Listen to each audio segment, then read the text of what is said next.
U javnosti raste zabrinutost zbog predloženih izmjena zakona o strancima koje su stigle u proceduru pred Skupštinu Crne Gore. Riječ je o setu rješenja koji bi regulisao sva pitanja vezana za strance, od njihovog boravka, rada, investiranja. Da li će novi propisi olakšati sistem ili ga dodatno zakomplikovati? Da li će strance motivisati da ostanu ili ih možda odvratiti? I koliko Crna Gora kao zemlja u razvoju balansira između potrebe da zaštiti sopstvene interese i želje da ostane privlačna za strance, investitore i preduzetnike. Sa nama su Mona Velman, državljanka Njemačke koja je u Crnoj Gori pokrenula sopstveni biznis, i Mihael Bader, predstavnik Njemačko-crnogorskog poslovnog kluba.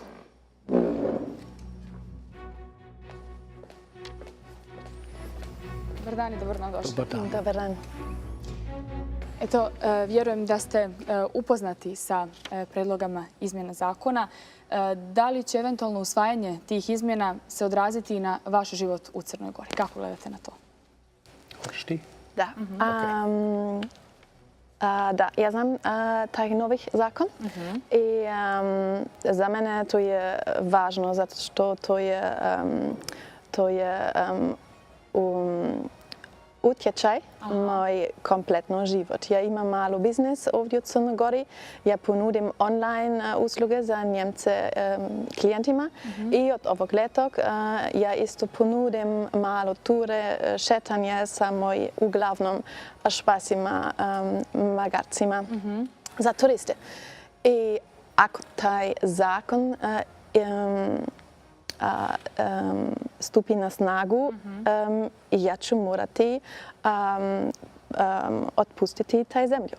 Zato što moje firme nije generiraju dovoljno novce za dodatne zaposlenike i to nemogućnost da pronađem dva crnogorska sa potrebna kvalifikacijama. I to je samo ja. Ali mi smo puno i šta se desilo za Crna Gora? To je taj problem u stvari. Mislim, Mona je najbolji primjer šta to zakon znači. Znači, ima svoj biznis, ali nema financijski kapaciteta da zaposli tri osobe. Tako da njen boravak, ako zakon se usvoji, kako jeste, neće dobiti produženje boravaka i mora da napušti. Ali nije samo Mona. Tu imamo na 1000 slučajeve i to je naravno za te ljudi loša, ali najveća šteta će imati Crna Gora kao država. Mi moramo da vidimo to i od ovoga ugla. Naravno, žao mi je za ljudi što mora napuštiti Crna Gora zbog taj novi zakon. Ja imam crnogorsko državljanstvo, tako da za mene to apsolutno ne utiče na moj, da kažem, lična situacija. Ali ja vidim moju odgovornost i u ovom oblasti da pomognem što više što mogu. Ako pričamo od 100.000 stranaca u Crnogoru, to je jedan ogroman ekonomski faktor. Ne samo porez od firme i tako dalje, nego one troši svoje pare u Crnoj Gori. Ide u restoran, ide u marketima i sve te stvari. Znači, one su veliki dio naša ekonomija i da to rizikuje na taj način, mene nije jasno. Dakle, mislite da ove izmjene potencijalno će ugroziti i Crnu Goru, iako znamo da svaka država donosi zakone, valjda da bi olakšala sebi na neki način? Da, ali ako mi, da kažem, izbacimo sve one stranaca, izbacimo veliki znanja, to je prvo, izbacimo veliki ekonomski faktor, tako da mislim da to nije taj balans koja treba da bude. Koliko je vam bilo teško da oformite taj svoj biznis u Crnoj Gori? Da li je bilo teško i kada ste se doselili ili sa papirološke administrativne strane? Obe. Obe. Posebno taj administrativne stvari.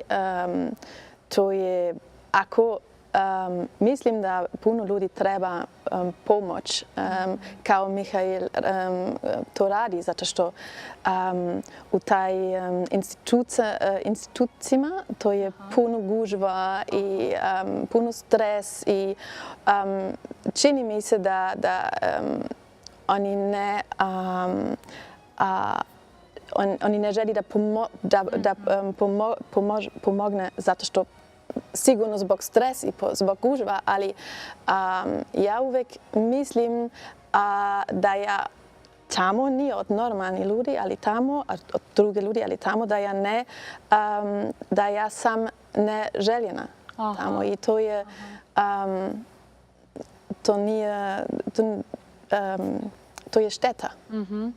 Evo, čuli smo zaista jednu rečenicu koja bi trebala da bude itekako alarm za sve one koji nas sada gledaju, da neko ko je došao u našu državu osjeća da nije poželjan ili nije željen gost. Kako time poruku šaljemo? Jeste, ali ta poruka nije od ljudi koji živi ovdje. To je potpuno drugačije. Ali kad vi morate kao stranac da idete kod bilo koje institucije, onda ne pričate jezik. To je prvi problem, a onda ljudi ne znaju kako to pomogne i to na neki način izgleda da je neprijatno. To je taj problem. Onda vi idete negde, pitate, ne dobijete tačan odgovor, morate da idete 3 puta i tako dalje. Ja pomognem te ljudi, onda je to mnogo lakše. Ali kad sam ja bio nov ovdje u Crnoj Gori, imao sam isti problem. Ja ne znam koliko puta sam bio kod ovoga, kod onoga, samo da raspitam šta mi treba. Znači, jezik je ključ svakako, ali mora da znate i kako taj sistem funkcioniše ovdje u Crnoj Gori. Znači, kad treba vam izvod iz katasta, prvo ispunite zahtjev, pa posle idete kod pošta, pa treći idete nazad. To sve mora da znate i onda se možda se stvari utisak da niste toliko poželjni. Mislite li da će već ugroženu ili lošu situaciju kada je u pitanju dolazak turista, pogotovo iz Njemačke, dodatno ugroziti sada i ove izmjene zakona ako govorimo o potencijalnim investitorima koji bi značajan kapital uložili u unijeli u Crnu? Da, ja osjećam da šteta je već tu. Jer pričao sam za dosta ljudi ko su bili spremni da kupiju nepokretnost, da odvaraju svoj firma, ali zbog ovo priča, oni su sve otkazali. Oni su rekli, šta je ovo, vi menjate zakon od dan do drugi, mene kao investitor treba sigurnost. Ja ću da uložim pare u Crnu Goru, onda hoću da imam sigurnost da mogu i sutra da radim. I ta slike što smo sada kreirali je potpuno suprotno. To je taj problem. Isto što se tiče nepokretnost. Znači, boravak na osnovu nepokretnost sad vrednost mora da bude 200.000 eura. A sad, kažem, ljudi koji su kupili kuću prije 3 godina sa 150.000 eura, šta će sad oni? Oni će da izgubi boravak. Kako da ispuni te uslove? On ima godinu dana da ispuni te uslove. Ma kako? Treba još nešto da se kupi ili to je vrlo nemoguće, a to vodi do situacija da mi šaljimo jedna potpuno pogrešna poruke strancima i investitorima što se tiče Crne Gore. Kada govorimo o zakonima u Njemačkoj i poredimo ih sa zakonima u Crnoj Gori, koliko se razlikuje? Pa, ja bih rekao da ja živim sad ove 17 godina, tako da nemam više toliko znaja što se tiče Njemačka, ali zakoni u Njemačku su jasno. I ne može zakon da se menja od dan do drugi. To je to što ja mislim. I to je najveća greška što smo radili. To u Njemačku nema. Zakoni u Njemačku su potpuno u skladu za Evropskom unijom. I to u ovom zakonu za strance trenutno nema. Jer sve ono što piše tamo je suprotno Evropske unije. Ekipu, imate li neko pitanje? Pa koliko je u suštini ovo paradoksalno da Crna Gora uvodi ovakav zakon, dok mi smo u stvari na putu ka Evropskoj uniji, ka slobodnom tržištu rada, kad jednom postanemo Evropska unija? Pa to je to što govorim. To je potpuno nelogično i ja apsolutno ne razumijem šta smo tu radili. Znači, mi smo na put ka Evropskoj uniji, kao ste rekli, a pravimo jedan zakon ko radi sve na drugi pravac, jeste. I tako mislim da to podhitno treba da se reši, da se pogledaj i da se to stvarno radi kako je u Evropsku uniju.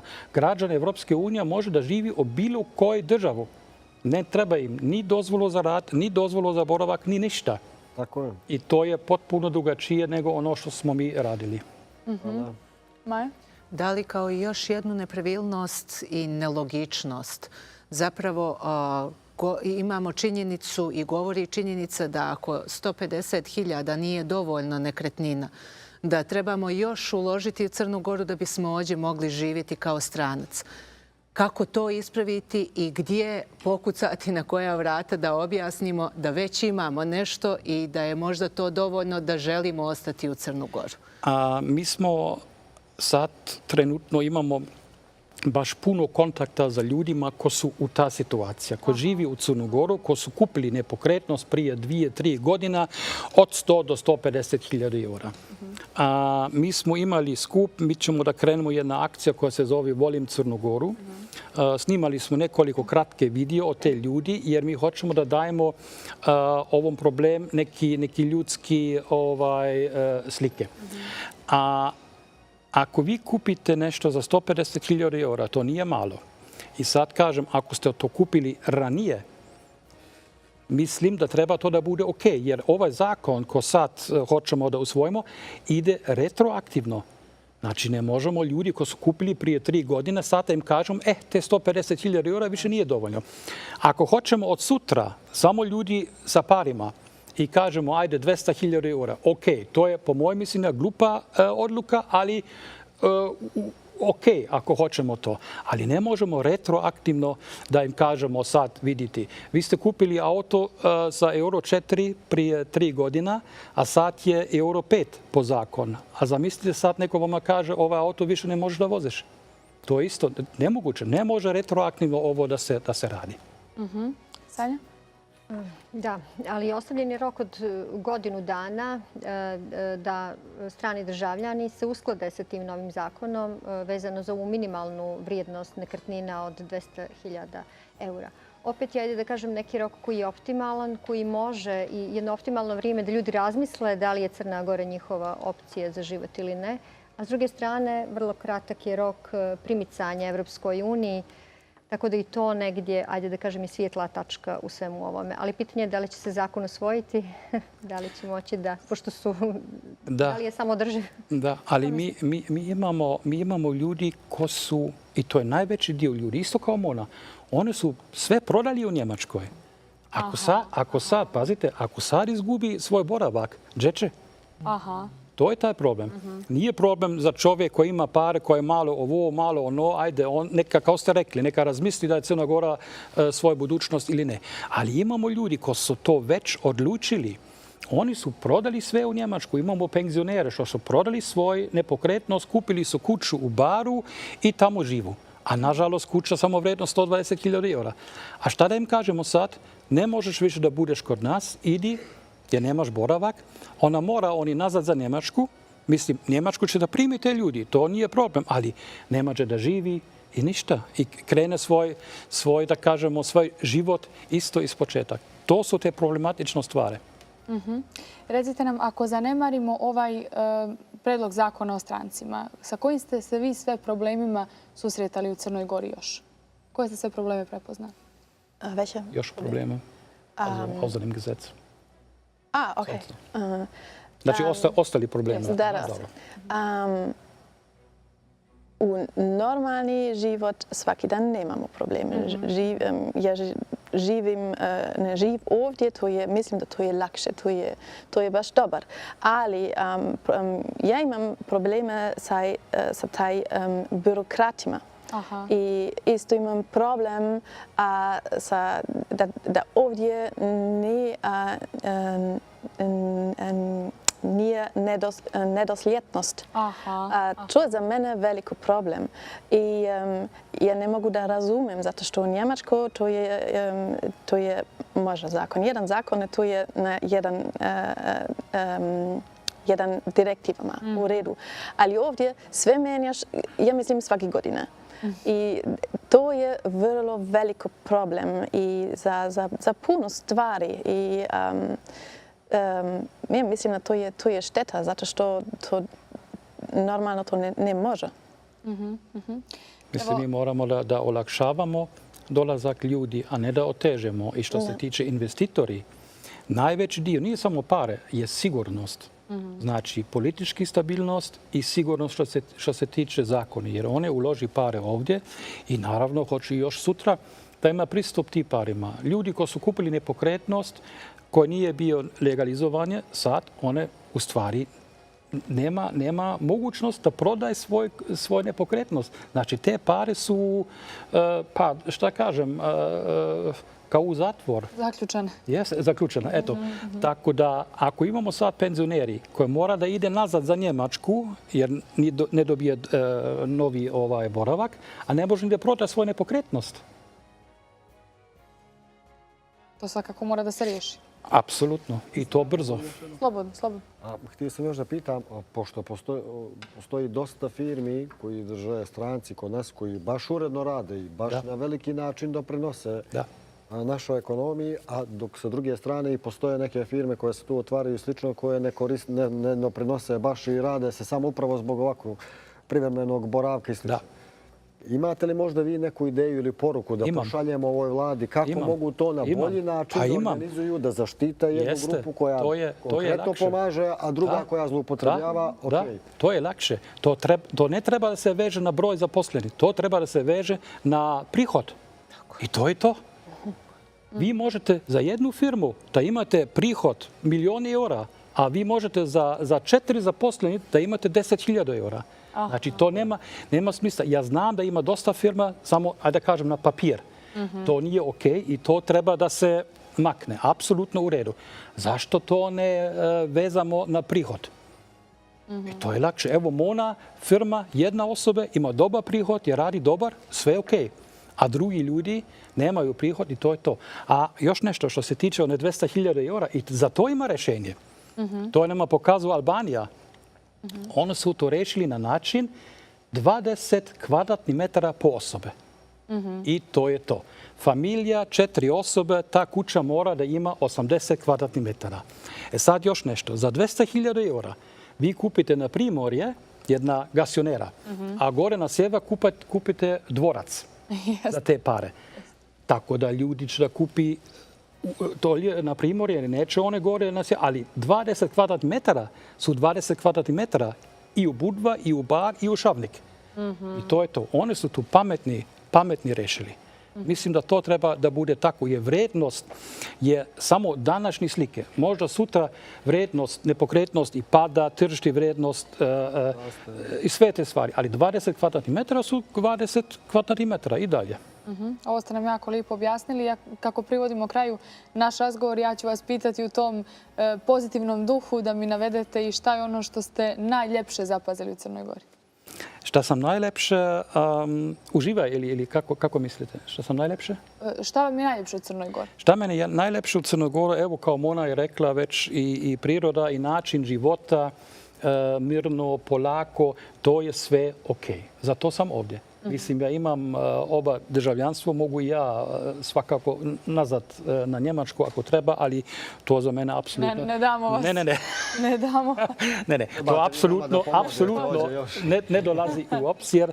Tako, ja volim ovaj način života.